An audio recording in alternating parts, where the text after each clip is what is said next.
First at 5. From the University of Florida's College of Journalism and Communications, you're watching WUFT News. Welcome to WUFT News First at 5. I'm Samantha Narson. And I'm Ophelie Jacobson. Thanks for joining us. We begin with the ongoing story of turnover at the top for Alachua County schools. We continue to talk about what we're calling the Superintendent Shuffle here in Alachua County. Last night, the Alachua County School Board elected Shane Andrew as its interim superintendent. WUFT's Ethan Budowski sat in on the meeting. Ethan, we hear it was another one to remember. It sure was, Ophelia, and it was a quick turnaround from the board firing Carly Simon just 2 weeks ago to electing an interim. I've been following this story since it started, and I wanted to witness how the proceedings would go down, so I attended the meeting. One thing I noticed from public comment is there is plenty of frustration with the board. This board is dysfunctional. Frustration boils at the Alachua County School Board. I don't think that you are working in the best interest of anybody. Just 2 weeks after firing Carly Simon, the board went ahead with hiring an interim superintendent. This came despite pleas from the public to take more time with the decision. That means taking more time. That would be great. In the meantime, people hoped that current Deputy Superintendent Donna Jones would retain the position. Jones declined the nomination, creating a sense of disappointment in the room. Miss Jones, I think you broke quite a few hearts around Alachua County this evening. Jones backing out led to two main candidates, Shane Andrew and Kathy Black. Black worked in the county's ESE program, but never as a school administrator. One of the main criticisms of Simon was that she never worked as a principal. District 4 member Leonetta McNeely called out members for contradicting themselves on Black's lack of experience. You cannot possibly be going there because of the lack of administration as principal. Board members Mildred Russell and Gunnar Paulson led the charge to remove Simon. They advocated for Black, and Paulson said she was the candidate most similar to the departing Jones. She keeps up on everything. She is an intelligent person, and she knows this district inside and out. District 1 member Tina Certain feels Andrew was the only choice to replace Simon. The qualities and the criticisms of what she didn't have, Mr. Andrew brings that. Even though her candidate lost out, Russell vowed to work together to create board unity moving forward. This saga is far from over, as 4 seats will be up for grabs in November's general election. It is not until a new board is set that a permanent superintendent will be elected. The storms on Saturday left behind flooding in Bradford County. Now the kindness of one neighbor is the reason people can get to their homes. WUFT's Christina Pugliese spent time in the neighborhood. Bradford County residents are no strangers to rain or wind, but severe weather conditions this past weekend significantly disrupted lives. Jennifer Jones lives in the Shady Creek Mobile Home Park in Stark. She stayed in Dixie County for the storm, but came home shortly after. When we got home, basically to the left was completely underwater. The whole inside of our yard was underwater, and all of our plant life and everything was on the ground. That mailbox was all the way over there. It's our little small delivery box, and this was all underwater completely. The community also lost a bridge that connected the main road to people's homes. Her front yard has become a parking lot for some of her neighbors. There's so little parking over there for them that a few of them have had to come over to our side to park to get to their units, and I mean, they're right here. So rather than make them park 2 blocks down that road beyond the bridge, then we've got some of them parked over here so that they can get to their trailers. A drain pipe underneath the road overflowed, causing the newly paved pavement to collapse. At its deepest, the hole measures around 28 inches, making it impossible for drivers to maneuver. But for us, the flooding is the biggest issue, is a lot of times getting in and out of our houses. And in and out. We joke we have a kayak right there for a reason. Management has hired a contractor to fix it, but for now, those affected, including someone with a handicapped placard, must park in Jones's yard. Across our coverage area this past weekend, we saw some significant weather damage. Now, if you take a look at the home behind me, you'll actually see that the roof is kind of collapsed by the tree. This tree is nearly snapped in half, and some of the siding on the walls has kind of caved in a bit. Bradford County's Emergency Management Director, Brad Witt, urges people to contact the department if they need help post-flooding. We always tell people, turn around, don't drown. If the water seems high, if it's, water's not normally there, You come home, you find water in your yard. Before you approach that and enter that, we encourage people back out, call us, let us assess the situation. A situation Jones and her neighbors hope resolves soon. The rain just kept coming down this morning, but it looks like the sky is clearing up. I know, Ray. I'm wondering how long we will see sunny skies. WUFT's Ashley Weinstein joins us now with the weather forecast. Ashley? Yes, we have cleared up a lot here in Alachua County, but I do want to say there is a severe thunderstorm watch in Marion County until 8 p.m. So if you're in Marion County, definitely still be on the lookout. There could be a spotty shower or two in our area, but look how much it has cleared up since this morning and this afternoon. 78 degrees feels like 78. Again, there could be that spotty shower or two, but right now, most of that activity in those cells are staying towards the south of us. Now, through our overnight hours, once that chance for showers dies out completely after dinner time, it's staying mostly cloudy and muggy through the overnight and into early tomorrow morning. Definitely going to cool down a bit, but not getting out of the high 50s, so definitely not too bad. Back to the desk. Despite some positive signs in ceasefire talks, Russia and Ukraine are rallying support for the war. That's right. Russia's leader spoke to his nation. Ukraine spoke to the U.S. Congress. And NBC's Alice Barr now reports from Washington. In a history-making address to Congress today, Ukrainian President Volodymyr Zelensky bringing the death and devastation racking his country into vivid focus inside the U.S. Capitol. I see no sense in life if it cannot stop the death. Zelensky pleading for more help to stop the Russian assault, speaking directly to President Biden. Being the leader of the world means to be the leader of peace. President Biden then laying out what the U.S. has done to support Ukraine as it fights back, pointing to an additional $800 million in military aid, from anti-aircraft systems to drones. This could be a long and difficult battle, but the American people will be steadfast in our support of the people of Ukraine in the face of Putin's immoral, unethical attacks on civilian populations. The president, for the first time, accusing Russian President Vladimir Putin of war crimes. I think he is a war crime. But he remains unmoved on Zelensky's central plea for a no-fly zone to deter Russian airstrikes that have hit hospitals, homes, and schools. Through an interpreter, President Zelensky invoking Dr. Martin Luther King's I Have a Dream speech. I have a need. I need to protect our sky. Also asking for help delivering Polish fighter jets to his military. Lawmakers in both parties stirred into action. Our country's going to have to do more. But President Biden is resisting steps he believes could escalate the conflict into World War III. In an interview with NBC's Lester Holt, Zelensky responding, nobody knows whether that wider war has already started. In Washington, Alice Barr, NBC News. Speedy drivers, beware. I hear traffic may be slowing down soon. That's right, Samantha. Local officials are considering making changes to the city's speed limits. Stick around for that story and more local news after the break.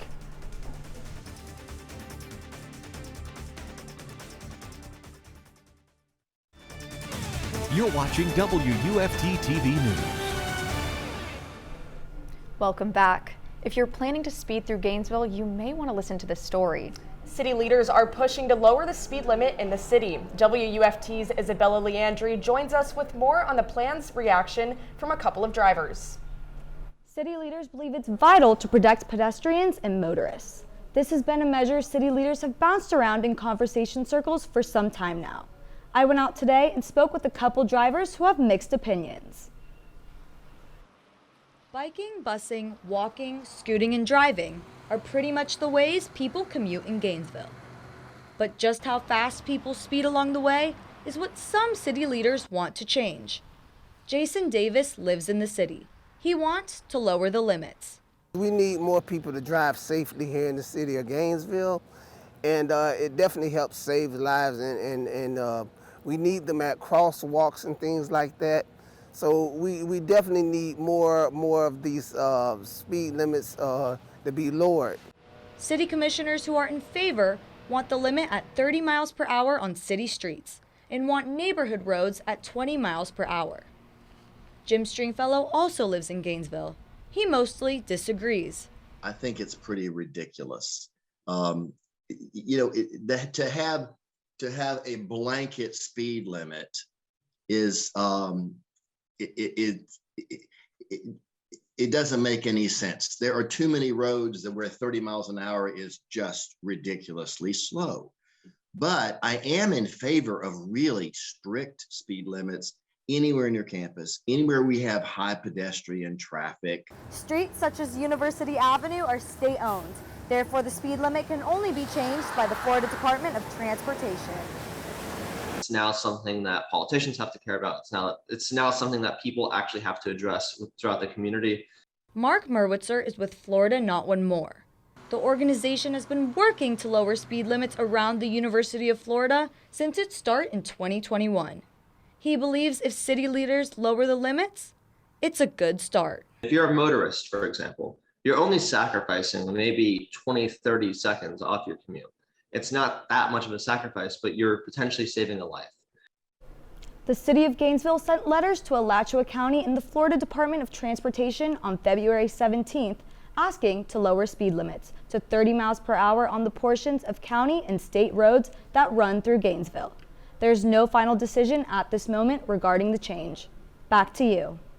Thanks, Isabella. Alachua County Public School parents are concerned after bus driver shortage causes students to miss school.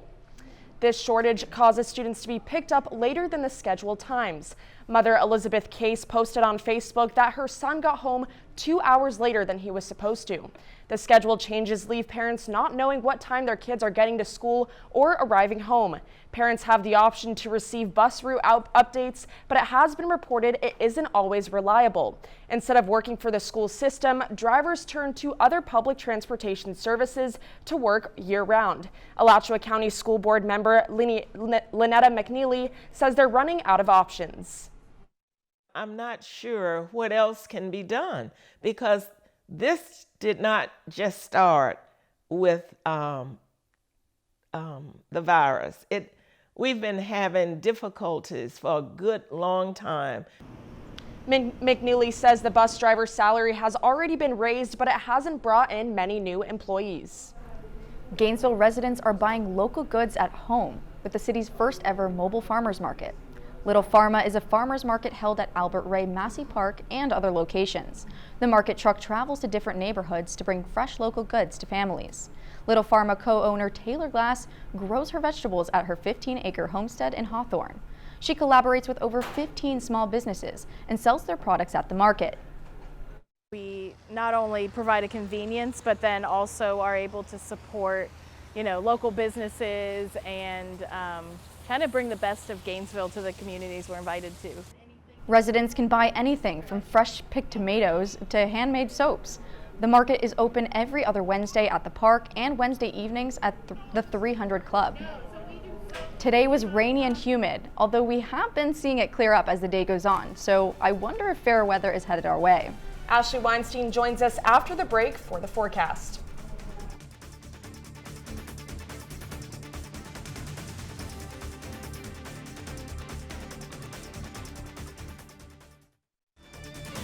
You're watching WUFT-TV News. I'm glad to see the weather has cleared up from the rainy conditions we had this morning and this afternoon. Now, a spotty shower is possible this evening, but look at out here outside of our studio. It's looking like fair weather to me. 78 degrees, feels like 78. Now, on our storm tracker, most of our activity is staying to the south of us, but again, a spotty shower or two this evening is still possible. High temperatures right now are in the high 70s to low 80s, which is a little bit warmer for this time of year, but I'm sure our Florida sunshine lovers are enjoying this. 78 in Gainesville, 79 in Ocala, and 79 in Stark. And now our evening hours, we are going to get a bit cooler, but also clear if you look at sky conditions. We're not expecting any precipitation through the overnight. Our greatest chance for another shower would be around dinner time tonight. and it is going to cool off, but not too much. We won't be getting out of the 50s, which I'm not going to complain. However, tomorrow morning, we do have the possibility for dense fog. Some areas could be denser than others, so definitely be aware of that on your morning commute. Temperatures aren't going to be too cool, which is nice, but you might want to give yourself some extra time to navigate through that fog. Now we are going to have some nice weather for the rest of the week into early weekend. Again, tomorrow is going to be sunny and fair. Friday, clouds are going to begin to build. We have a cold front coming our way on Saturday, so our greatest possible chance for showers is going to be on Saturday. And once that cold front comes out of our area, by Sunday, we're going to get a bit cooler from that cold front, but also nice and clear. Now, lucky us, because our St. Patrick's Day forecast is looking really great. Again, tomorrow during the day, we're going to be clear and fair. If you have any evening plans, you're staying warm. We're still sitting in the high 70s to low 80s by dinner time. Clear and not too chilly by 9 p.m. And through our overnight, we're not going to be getting out of the 50s. Again, can't complain there, which brings me to my 6-day outlook, where we say we have a nice St. Patrick's Day ahead of us. On Friday, you might have a spotty shower or two, but our greatest possibility for rain is going to be as that cold front passes on Saturday. And once that front passes us, Sunday is going to be cooler and clearer. Back to the desk. Gators men's basketball returns to action tonight in the O-Dome. And I hear they'll have a new head coach soon. Coming up is sports with Julianna Reichenbach. She'll have all of the info on men's basketball and more.